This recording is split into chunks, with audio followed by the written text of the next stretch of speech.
Imagine saving for years. Every birthday gift, side hustle, skip dinner out. All of it going toward a single dream, owning your first home. Now imagine finding out your best friend, someone you trusted like family, gave all of it away to someone else. Just take a moment with me, because what happened next changed everything. My name is Elena Moore. I teach 7th grade English at a public middle school. It's not a high-paying job, but I love it. I've always been careful with money, always thinking about the future. For 6 years, I saved everything I could. Little by little, my account grew until finally, $100,000. That was my ticket to independence. My future home. I live in a 2-bedroom apartment with my best friend, Logan Brooks. We've been roommates since college. Logan's funny, creative, a bit messy, but he's been my person for years. There was never anything romantic, just that deep kind of friendship that feels like home. A few months ago, Logan started dating Chloe. She was everything I wasn't, loud, flashy, always dressed like she was on her way to some influencer event. From the first day, she looked at me like I was gum on her shoe. I tried to be kind, to give her space, but she made it clear I didn't fit in their world. Still, I kept to myself, focused on work and saving. Then one day I found it. The apartment, bright windows, close to school, within my budget. It was perfect. I was so excited I couldn't stop smiling. I told Logan that night over takeout. I found it, I said. I'm putting in an offer this week. He smiled, kind of forced, and said, "Wow, that's great." 2 days later, I logged into my savings account to make the deposit. It was empty. At first, I thought it was a glitch. I refreshed the page. I logged out, then back in. Nothing. My chest went tight. I checked the history. Withdrawal. $100,000. Gone. I couldn't breathe. My fingers were shaking as I scrolled through the transactions. I didn't understand. I hadn't touched that money. No one else had access. Except Logan. My head started spinning. I called him. No answer. I texted nothing. The worst part. Somewhere deep down, I already knew. And I was right. I couldn't sleep. I stared at the ceiling that night, heart pounding, mind racing. I kept refreshing my bank app like maybe, somehow, the money would reappear. But it didn't. It was gone. My savings, my future, my security, wiped out in one quiet move. The next morning, I printed every bank statement I had. I sat on the floor, spreading the papers around me like puzzle pieces, trying to make sense of it. Maybe it was fraud. Maybe the bank made a mistake. I even called them, trembling, hoping someone would say, "Oh, this is just a technical issue. We'll fix it." But no, the withdrawal was real. It was authorized. And the name on the authorization? Logan Brooks. I felt like I was watching a nightmare unfold while still awake. I texted him again, this time writing, "We need to talk. I know what you did." No reply. He didn't come home that night, or the night after. When I asked one of his friends where he was, they just said, "He's been staying with Chloe a lot lately." 3 days passed. I didn't eat much. Just sipped tea and stared at my savings account, still hoping there was some other explanation. Then finally, on the 4th night, he came home. He walked in like nothing happened. No guilt in his face, just awkward silence. I didn't even yell. I was too tired. "Logan," I said softly, "where's my money?" He flinched, like he'd hoped I wouldn't ask. Then just like that, he said it. "I gave it to Chloe." I blinked. "What?" We bought a condo. Together. She was gonna leave me, Elena. I had to do something. "You weren't doing anything with it yet." I stood there frozen. My knees felt weak. "You gave her my money?" He kept talking like it was reasonable, like he'd done me a favor. "Look, I didn't think you'd mind. I mean, we've been living together for years. I thought maybe someday we'd all share the place anyway." I couldn't speak. My mouth was dry. I turned and walked out of the room before I screamed. Then I heard her voice behind me. Chloe. She was there, leaning against the doorway, arms crossed, eyes bored. "He did it because he loves me," she said, like that explained everything. "You were just holding money. It wasn't doing anything sitting there." I looked at her, then at him. I didn't cry. Not yet. I just turned, went to my room, packed a bag, and walked out the door. I didn't know where I was going. I just knew I couldn't sleep under that roof one more night. Not with the people who stole my future and acted like I should be okay with it. I spent the first night on my mom's couch, staring at the wall. She asked questions I didn't have answers for. All I could say was, "He took it." All of it. The next morning, I went straight to the bank. I sat across from a polite young man in a crisp suit. I explained everything, the account, the savings, the missing money. He listened quietly, then clicked through a few screens. "Miss Moore," he said gently, "Logan Brooks is still listed as a joint account holder. The funds were withdrawn under his name. I'm afraid this doesn't qualify as unauthorized access." My mouth fell open, but the money was mine. I was the only one adding to it for years. He gave a small, sad shrug. "Legally, joint access means either party can withdraw funds." "I'm sorry." Sorry. That word kept coming up. I went to the police next. I sat in a cold chair in a small room while an officer with tired eyes read my report. He nodded, took notes, and finally said, "Unfortunately, this is a civil matter, not criminal. You'll have to go through the courts." That was the second time someone told me there was nothing they could do. I reached out to Dean, a family friend who's a lawyer. I sent him all the documents, every statement, every screenshot. He called me back 2 days later. "Elena, I know this feels horrible, and I agree it's deeply unfair," he said. "But suing Logan would take time, cost you thousands, and you might not even win. There's no written agreement about whose money it was. So that was it. No justice. No help." People started telling me to move on. "It's just money," one coworker said. "You're young. You'll earn it back." My mom tried to comfort me. "You'll land on your feet," she whispered. "You always do." But what they didn't understand was, it wasn't just money. It was 6 years of discipline, of saying no to trips, to dresses, to every little splurge. It was working late shifts tutoring, grading papers on weekends, declining vacations because I had a goal. That money was my escape from uncertainty, my chance to finally feel safe. And he gave it away. A few days later, I was scrolling real estate listing, more out of habit than hope, when I saw a familiar photo. The apartment I had fallen in love with. It had been marked as sold. My heart dropped. I clicked the listing, and there it was. The address, the unit number, and the buyer names listed in the transaction record. Chloe Ramsey. They had used my savings to buy my dream apartment. That was the moment I stopped feeling sad and started feeling something else entirely. I didn't know what I was looking for at first. All I knew was that they used my money to buy a place they didn't deserve, a place I had worked for. I couldn't let it go, not like this. So I started digging. I searched the property records for the building. It was public information. In just a few clicks, I had the purchase documents pulled up on my screen. My heart stopped when I saw the name listed under owner, Chloe Ramsey. Just her. Not Logan. He wasn't even on the title. But then I saw another detail. Loan cosigner, Logan Brooks. He had signed the mortgage to help her qualify, but he didn't actually own a single piece of that apartment. I leaned back in my chair, stunned. So all that talk about buying a place together was a lie. Chloe owned it. Logan was just the safety net. That's when something shifted inside me. I wasn't going to beg for justice anymore. I was going to find a way to take it. I started looking into the building itself. It was new, shiny, modern, still half empty. I found the developer's name, then started digging through news articles, court filings, anything I could get my hands on. Turns out, the company was in trouble. Late payments to contractors. Legal issues with permits. Rumors that they'd borrowed too much during construction. Then I went deeper. I found Chloe's mortgage lender and used some public records databases I'd learned about from Dean. It took a while, but I finally got what I needed, her loan terms, and most importantly, that her mortgage was already behind. 3 months behind, to be exact. I sat there, staring at the screen, heart pounding. Chloe had overextended herself. The bank had approved her with Logan's help, but she clearly couldn't afford the place on her own. They were sitting in a house of cards, and it was starting to wobble. That's when I called Dean. "I need your help," I said. He listened while I laid it all out. The ownership, the loan, the missed payments, the unstable developer. Then I asked him, "Can someone buy a mortgage?" He was quiet for a moment, then said, "Technically, yes. It happens all the time. Lenders sell off loans to third parties, investors, private buyers. If it's a non-traditional loan or the bank wants to offload it, it's possible." "Why?"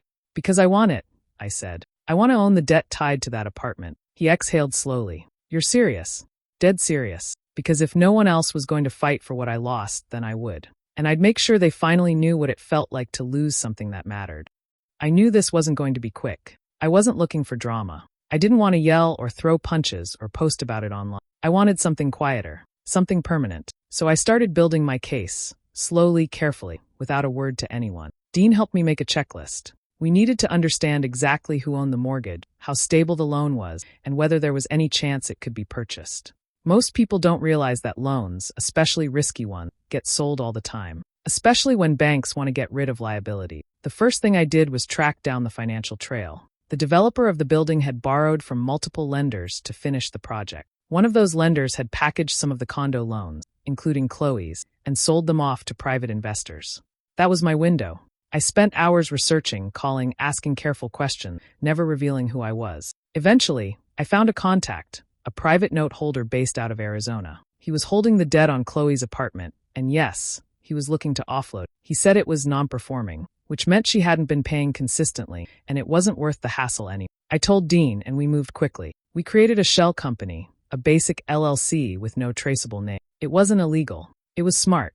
I didn't want Chloe or Logan knowing who was behind the purchase.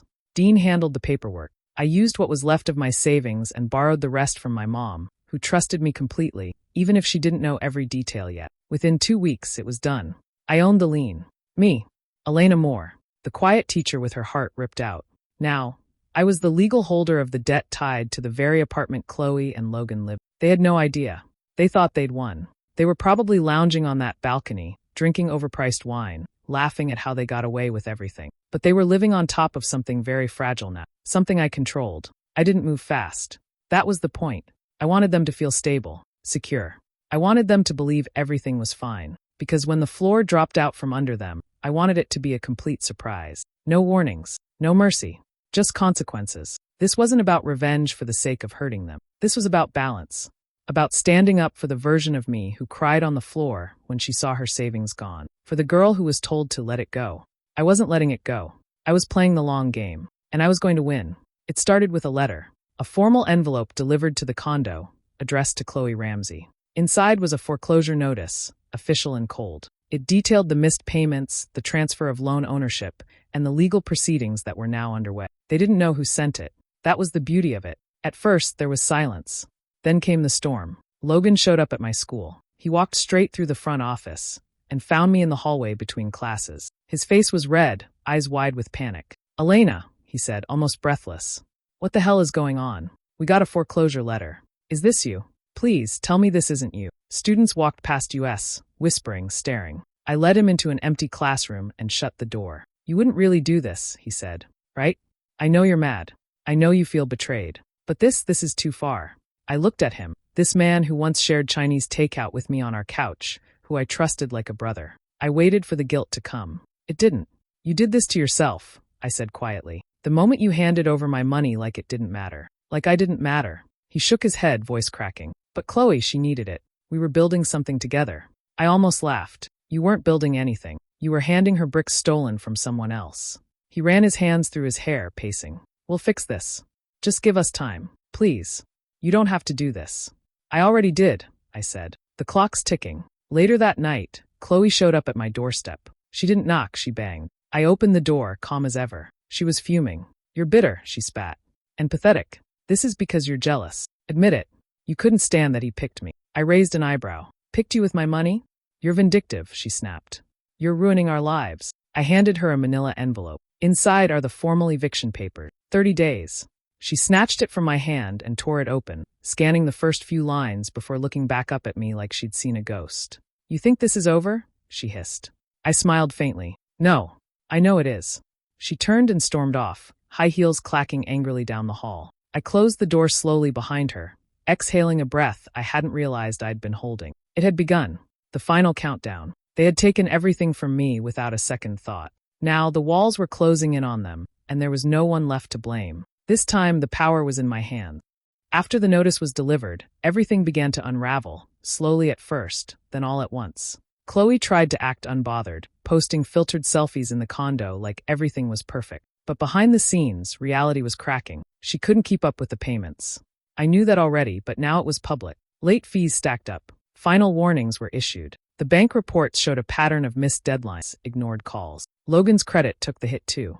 As a co-signer, he was legally tied to the loan, even if his name wasn't on the deal. Every late payment dragged his score deeper into the red. And the worst part?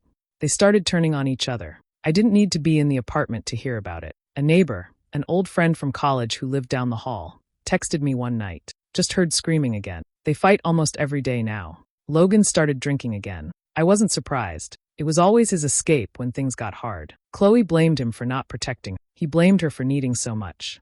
They were crumbling. I watched quietly, never interfering. This was their mess. They built it with stolen bricks. One evening, I got a call from a number I didn't recognize. I almost ignored it, but something made me answer. "Elena." The voice on the other end was soft, unsure. "It's Mrs. Brooks. Logan's mom." I paused. "Hi. I heard what's happening. The foreclosure. The eviction." Her voice cracked. "He told me it was you."